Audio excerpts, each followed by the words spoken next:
पिछले वीडियो में हमने जाना था अपने भारत के फाइनेंशियल सिस्टम के बारे में।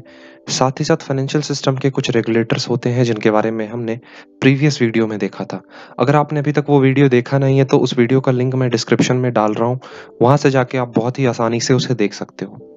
आज की इस वीडियो में हम जानने वाले हैं मनी मार्केट के बारे में, साथ ही साथ उसके वेरियस इंस्ट्रूमेंट्स जो होते हैं उनको हम देखने वाले हैं। तो अगर आप हमारे चैनल पे नए हो तो चैनल को सब्सक्राइब कर लो और बेल आइकन को प्रेस कर दो। और अगर आप हमारे बीकॉम के कोर्स का कंप्लीट एक्सेस चाहते हो तो आप इसे बहुत ही आसानी से परचेज कर सकते हो और अपने प्रिपरेशन को बेहतरीन बना सकते हो। लिंक डिस्क्रिप्शन में मैंने डाल दिया है।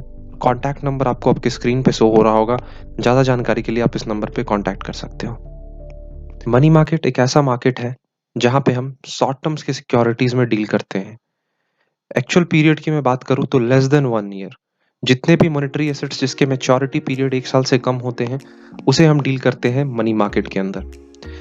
जनरली इसके कुछ मेजर इंस्टीट्यूशंस होते हैं, मेजर प्लेयर्स होते हैं मनी मार्केट के, जो कि आपको आपके स्क्रीन पे दिख रहे होंगे, जैसे कि आरबीआई, कमर्शियल बैंक, एलआईसी और यूटीआई। एक इम्पॉर्टेंट पॉइंट यहाँ पे निकल कर आता है जो कि आपको याद रखना इम्पॉर्टेंट है। मनी मार्केट का कोई भी ज्योग्राफिकल लोकेशन नहीं होता है, कोई फिक्स्ड ज्योग्राफिकल प्लेस आपको देखने को नहीं मिलेगा। अगर एक टिपिकल डेफिनेशन में बताऊं मनी मार्केट की, तो money market means market for financial securities with maturity period of less than 1 year. Money market एक ऐसा मार्केट है जहां पे आपको जितने भी सिक्योरिटीज दिख रहे होंगे उनके मैच्योरिटी पीरियड कहीं ना कहीं 1 साल से कम ही होंगे। या फिर आप इसे कंसिडर कर सकते हो market for low risk, unsecured and short term debt instruments that are highly liquid are traded every day. यहाँ पे एक वर्ड निकल कर आ रहा है, हाईली लिक्विड। ये बहुत ही इंपॉर्टेंट वर्ड है, हाईली लिक्विड। इसका मतलब है आप अपने असेट्स को कैश में इजीली कन्वर्ट कर सकते हो, वहां पे आपको कोई भी परेशानी देखने को नहीं मिलेगी। मैं ये पॉइंट फिर से रिपीट करना चाहूंगा कि मनी मार्केट का कोई भी फिजिकल लोकेशन नहीं होता है, कोई भी फिक्स्ड प्लेस नहीं होता है। जनरली मनी मार्केट को हम टेलीफोन और इंटरनेट के थ्रू कंडक्ट करते हैं।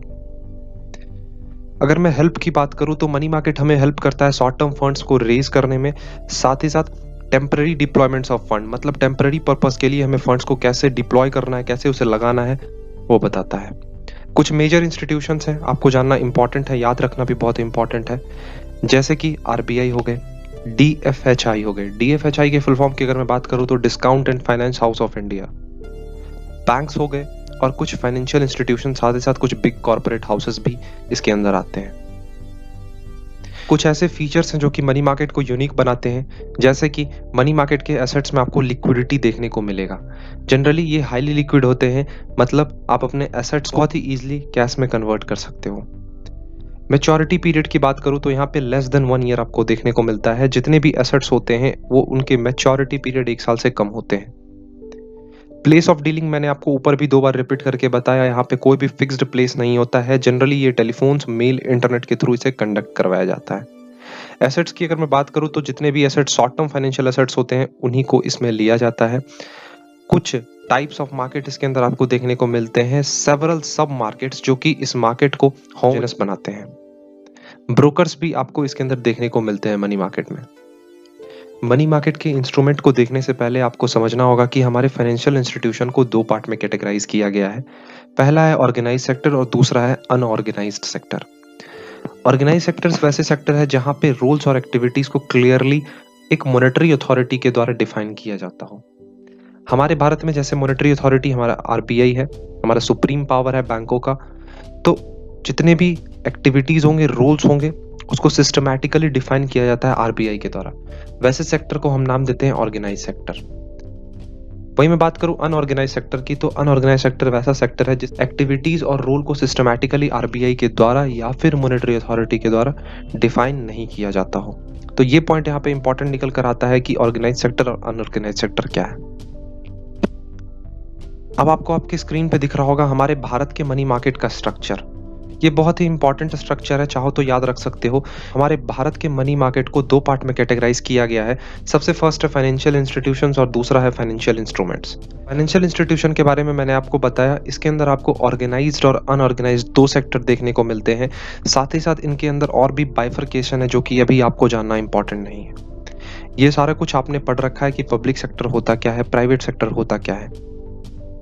फाइनेंशियल इंस्ट्रूमेंट्स कहीं ना कहीं बहुत ही इंपॉर्टेंट हो सकते हैं आपके एग्जाम पर्सपेक्टिव से, और ये चीज याद रखना भी आपको इंपॉर्टेंट है। अब हम देखने वाले हैं कि कैसे हमारे फाइनेंशियल इंस्ट्रूमेंट्स मनी मार्केट में वर्क करते हैं और क्या-क्या उसके फीचर्स हैं और क्या-क्या इंपॉर्टेंट पॉइंट्स हैं जो कि हमें याद रखना है। सबसे इंपॉर्टेंट और सबसे पहला इंस्ट्रूमेंट मनी मार्केट का आपको आपकी स्क्रीन पे दिख रहा होगा, जो कि है ट्रेजरी बिल। ट्रेजरी बिल होता क्या है? देखो, ट्रेजरी बिल जनरली क्या है, एक नेगोशिएबल इंस्ट्रूमेंट है जिसे हम ट्रांसफर कर सकते हैं। ट्रेजरी बिल एक ऐसा इंस्ट्रूमेंट है जो कि इशू किया जाता है आरबीआई के द्वारा सेंट्रल गवर्नमेंट के बिहाफ पे, और उससे शॉर्ट टर्म रिक्वायरमेंट्स के जो भी फंड्स होते हैं उसे मीट किया जाता है। तो ट्रेजरी बिल किसके द्वारा इशू किया जाता है? They are issued by RBI on the behalf of a central government to meet its short term requirements of fund. यहाँ पे एक पॉइंट आपको याद रखना इंपॉर्टेंट है कि ट्रेजरी बिल का मिनिमम अमाउंट जो है वो है ₹25,000, और इसे हम जीरो कूपन बॉन्ड के नाम से भी जानते हैं।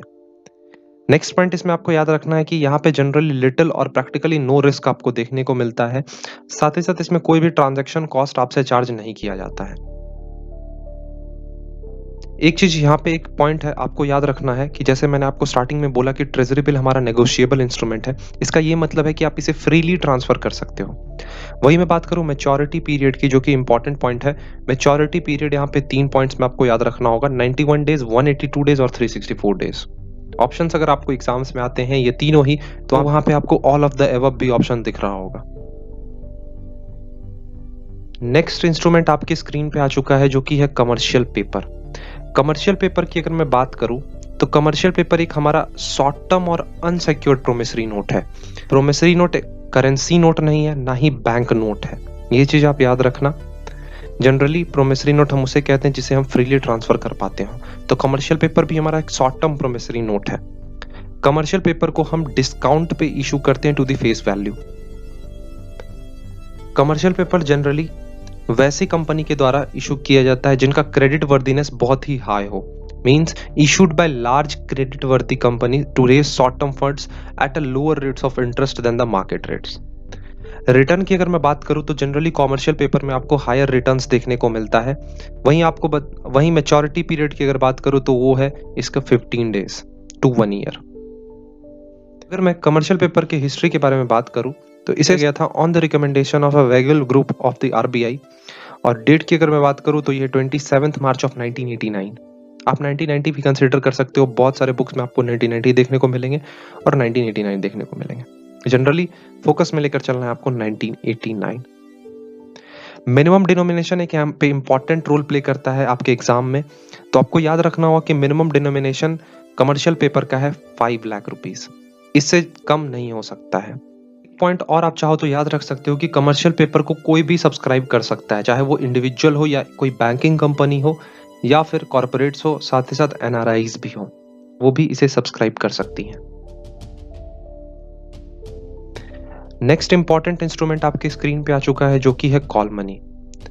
कॉल मनी एक शॉर्ट टर्म फाइनेंशियल इंस्ट्रूमेंट है जिसका मैच्योरिटी पीरियड होता है 1 दिन से लेकर 15 दिन के लिए। इसे यूज किया जाता है इंटर बैंक ट्रांजेक्शन्स के लिए। कॉल मनी एक मेथड है जिसके थ्रू बैंक्स बोरो करते हैं फंड्स दूसरे बैंक से to maintain the cash reserve ratio as per the RBI.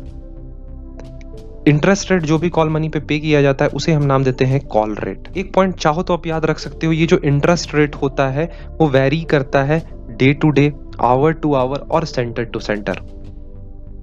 एक दिन कुछ हो सकता है, दूसरे दिन कुछ और भी हो सकता है। तो ये कोई पर्टिकुलर फिक्स इंटरेस्ट रेट इसमें आपको देखने को नहीं मिलता है।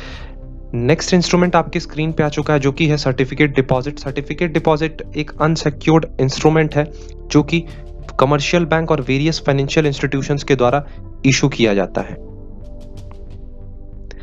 इंट्रोड्यूस किया गया था आरबीआई के द्वारा। जनरली शॉर्ट टर्म बोरोविंग्स में इसे देखा जाता है, शॉर्ट टर्म बोरोविंग्स किया जाता है इसके थ्रू। सर्टिफिकेट डिपॉजिट जो जनरली होते हैं वो हायर होते हैं in the terms of the deposit rate due to the low transaction cost. Certificate deposit issue किए जाते हैं शेड्यूल कमर्शियल बैंक्स के द्वारा, excluding RRB. Regional rural bank को छोड़कर शेड्यूल कमर्शियल बैंक जो भी होते हैं उनके द्वारा इसे इशू किए जाते हैं। मैच्योरिटी पीरियड की अगर मैं बात करूं तो 90 डेज टू 1 ईयर, यहाँ पे मैच्योरिटी डेट आपको याद रखना होगा। वहीं मैं बात करूं मिनिमम डिनोमिनेशन की, तो मिनिमम डिनोमिनेशन है इसका 1 लाख। देखो, ये मिनिमम डिनोमिनेशन बहुत ही इंपॉर्टेंट है, ये आपके एग्जाम्स में पूछे जा सकते हैं। नेक्स्ट इंस्ट्रूमेंट आपकी स्क्रीन पे आ चुका है, जो कि है कमर्शियल बिल। ये एक बिल्स ऑफ एक्सचेंज है जो कि जनरली यूज किया जाता है वेरियस बिजनेस फॉर्म्स के वर्किंग कैपिटल रिक्वायरमेंट को मीट करने के लिए। यहाँ पे एक सेलर बिल ड्रॉ करता है, दूसरा एक्सेप्ट करता है।